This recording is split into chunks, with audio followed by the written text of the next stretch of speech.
So we're at the fore of the William M. Black dredge boat, and the boat worked on the Missouri River, and she was actually built out on the Ohio River in West Virginia. But we're at the levers that were used to control the dredge head, also called the dustpan by the men who worked on board.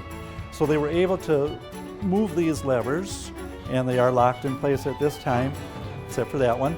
So they were able to raise and lower the dustpan out there. The men who were out here were actually employed by the Army Corps of Engineers. You had officers. The man who was in charge out here was called the lever man.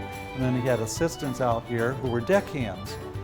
Over here we have one of our winches, and we also have a winch over here. And these have two long cables that were used to stretch out in front of the boat, and they were connected to two very large posts that were nicknamed dead men.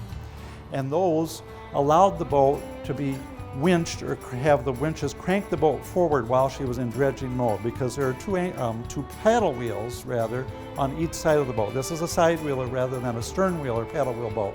So the paddle wheels on the sides were disengaged. The two winches pulled the boat forward while the dustpan was lowered towards the bottom.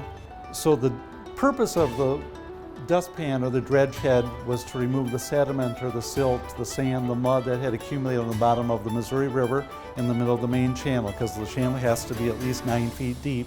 And in order to do that, the dustpan worked like how I'm going to demonstrate with my arm. So I'm bending down my elbow. We're going to pretend that my fingers are some of the 38 small black pipes that were at the front of that dustpan. So by allowing my arm to go down without digging into the bottom of the river, it just glided along the very top of the surface, and water shot out those 38 pipes like 38 pressure washers, 38 fire hoses, and that disturbed all of that mud at the bottom, and then two side pipes vacuumed it in and spitting it out at the stern onto the shore or into barges or onto an island somewhere on the Missouri River.